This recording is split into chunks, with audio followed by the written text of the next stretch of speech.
What are small and medium-sized entities? Small and medium-sized entities are businesses that have revenues, assets, or a number of employees below a certain threshold. Each country has its own definition of what constitutes a small and medium-sized entity. Each country may also set different guidelines across industry to define what a small business is across sectors. SMEs play an important role in a company, employing vast numbers of people and helping to shape innovation. Governments regularly offer incentives including favorable tax treatment and better access to loans to help SMEs in business. Let's see what are the criteria for small and medium-sized entities. Next, I will explain about the different criteria for determining a small and medium-sized entities in Malaysia context and in other countries in Asia, which is Indonesia. First category is micro-enterprise company.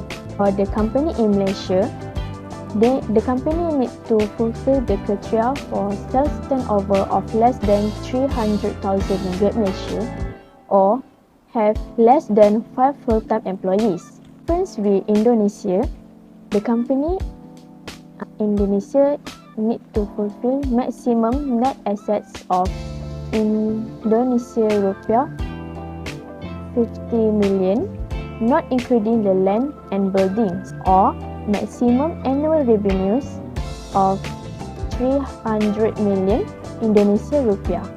For the next category is small enterprise. For the company in Malaysia, for manufacturing sector, they need to fulfill the criteria for sales turnover from 300,000 ringgit Malaysia to less than 50 ringgit Malaysia million. Or, they need to have full-time employees from 5 to less than 75. Service and other sectors, the company need to fulfill the criteria for sales turnover from 300,000 ringgit Malaysia to less than 3 million ringgit Malaysia, or they need to have the full-time employees from 5 to less than 30. For company in Indonesia, the company need to fulfill the criteria net asset of more than 50 million Indonesia rupiah but less than 500 million Indonesia and not including the land and building that they have in the business. Or they need to have the annual revenues of more than 300 Indonesia rupiah but less than 2.5 billion Indonesia rupiah. Medium-sized enterprise in manufacturing sector. Sales turnover from 50 million ringgit Malaysia to not exceeding 50 million ringgit Malaysia.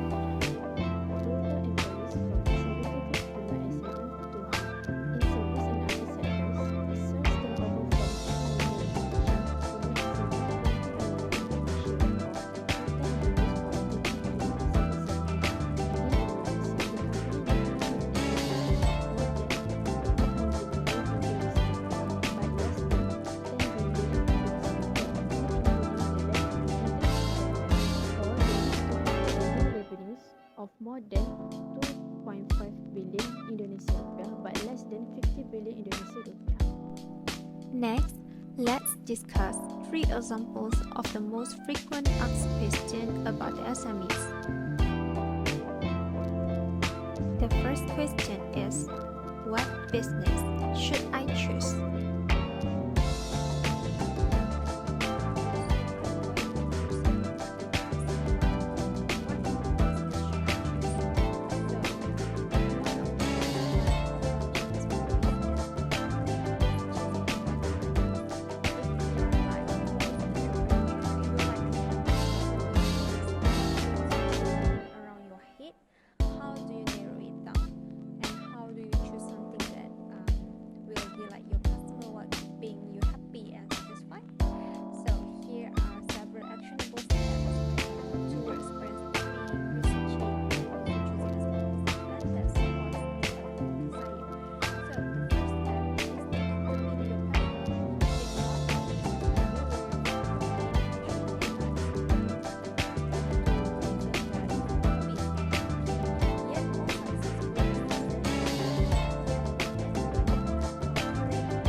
the best way to figure out what you are actually passionate about is to look at your past.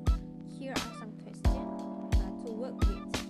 So the first question maybe you can ask yourself about in what areas have you been most successful, or the second question maybe you can ask yourself about what activities and hobbies like you are the most, or maybe you can ask when you feel the most at peace, what are the factors that create the feeling. The second step is to make a research on your small business. Now that you have narrowed down your ideas, you have reached the research stage. Okay, this is where you research different types of small businesses and get a feel for the work and dedication they require. Okay, so this business can serve both as your research subject and your inspiration as you create a business profile. This should include information about its origin, start date, why it is studied, when, how long it took for the company to get approval, which products and services that they have from others in the industry, and ability to articulate their market strategy. Okay. Next, the third step is to put a business plan. Okay. Building a business plan is essential for every business, but it's also key when you are still in the brainstorming phase. Why? Because a business plan forces you to distill your ideas into a clear picture of what you are going to sell, why you are going to sell it, and how. If you are still thinking with more than one business idea to build a business plan, so this step is a key for helping you understand what resources and strategies and it's also needed for determining your main differentiation, your management structure, and more. Next step is to consider the funding. Okay, so a business cannot survive without cash flow, and the green stuff is especially critical when you are first getting started. It might be one of the last things you want to think about when you are thinking of ideas for your new business, but it is a vital component of your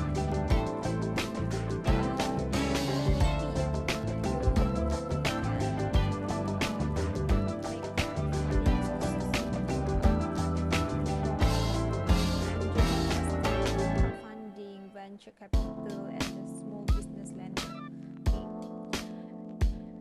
The step number 5 is the location and business model. Okay, your business model and location are the things you should consider at the same time. How and where you sell to your customer determines where you set up shop, whether it's from home or in an office. Here are few common business models you might consider. Maybe a digital based service business, maybe online coach, freelancer, or consultant. For this business, you offer a specific skill set to your physical location might not matter as much as long as you have a laptop, a phone, and a reliable internet connection. Okay. The second one may be a creative product business. This business is for any type of tangible creative work, think pottery, bang product, jewelry, art, wood, woodworking, and home goods. You could make it a hybrid business where you sell your goods at a physical farm or farmers market, as well as online where you might just choose to sell online. There are many different types of business models and small businesses. It's important to start visualizing where you will sell your goods or services and how. Okay, and the last step is to think about your employees and your partners. So even if you start your business alone, you will eventually need the help and support of employees and partners. Since it can be hard to think about employee people when you are still in the early stage of business, consider the role of employees at your company. So the biggest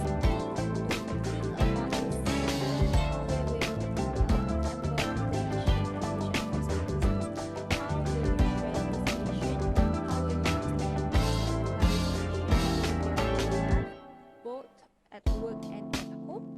Next is to think about what perk or benefit you can offer employees to show that you care. Employees who are treated just as a worker will perform their best and the business can suffer. Okay, think about how you can show employees that their mentor and involve them in the success of the venture. Lastly, consider the role you can play as a mentor to employees rather than just a trainer or professor. Because a trainer teaches employees, a mentor forms relationship with them. Okay, the end result is the difference between those who can think for themselves and the steps occasionally go for it. Next is, what do I need to succeed in business? For the first need is provide regular training for your employees. Employees are one of company's most valuable assets, and with right training can enhance their skills and capabilities even further. So it is important to ensure that your employees are equipped with all of the necessary knowledge and skills they need to carry out their daily duties effectively. Other than that, it is important to understand that a specific training course is right for your employees. What company must do is ensure that employees have a right platform in place for training, so it is available and readily accessible for employees. The second need is focus on innovation and technology. Make time to explore new ways of embracing innovation and the latest technologies that will take your business to the next level. Make special time to deliberately think about how your business can further innovate, whether that is through using new technology, adapting your products, or changing processes. At the same time, ask yourself when you last innovated and assess what innovation could really look in your sector. The next one is have a long-term vision. Make time to create a long-term vision of where you want your business to go and what you want it to look like one day. Most importantly, always keep your vision in mind. Your vision could be customer-focused or mission-oriented, but it's important that it allows your staff, team, and customers to understand the purpose of your business. Then, broaden your customer reach and find new markets. Your business could expand into new customer markets by developing your brand on social media channels or even opening up additional premises in new locations. Next one is develop a reinvestment plan. Take time to truly assess your business needs and where investment could have the biggest impact. Then look at the money you have available, how much of this can be sidelined for reinvestment and how much do you need for other purposes. For the last one is explore your network. Taking time to collaborate with the right partners and third parties could also provide a crucial fresh perspective. Having a support network around you of fellow entrepreneurs and industry professionals with similar challenges could be a real blessing for your own mental well-being. Last question is, what do I have to do to get a loan? I will be explaining what should the company do to get a loan. Firstly, the company must calculate how much the company needs. Company must have a good idea of how much funding they need. To answer this, the company have to identify what the business need for a business loan. For example, need a loan as a capital for the business. Next, write a business plan. A solid business plan is your company's roadmap for the future so that the financial will be organized systematically. If the business decide not to make the business plan, it is very hard for a prospective lender to evaluate whether your idea is commercially viable.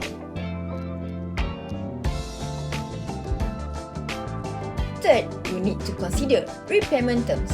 A lender will be determine the company monthly payments based on various factors such as loan type, business profitability, business types and how long it's been operating, business owner's incomes, and credit history. So, the company must choose the loan wisely to prevent any problem to solve the loan later.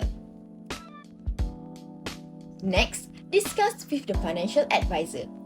Each company must have their own financial advisor to advise what to do and what should not. By having discussion with the financial advisor before you choose a loan, they will have insight into the various financial institutions and their loan programs. Thus, they can provide more personalized advice on which financial options are best for the business since they know the positions of the company. Plus, it will help to create a plan to repair any debts taken on and stay profitable in the long run. Decide on type of loan. This is very important part where the company should decide type of loan will be chosen. Institution type that are available in Malaysia are commercial bank, Islamic bank, investment bank, insurance companies, takaful operator, and many more. There are many financial institutions providing SMEs financing such as Affin Islamic Bank, Bank Berhad, Bank Islam Malaysia Berhad, and Bank Simpanan Nasionals.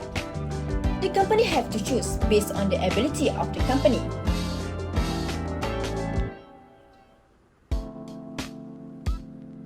Last but not least, apply for the loan. After the company have done with research and decide which loan should be chosen, the company must make sure that the company fulfills the requirements for the loans and prepare all document needs to apply the loan. Institution type that are available in Malaysia are commercial bank, Islamic bank, investment bank, insurance companies, takaful operator, and many more.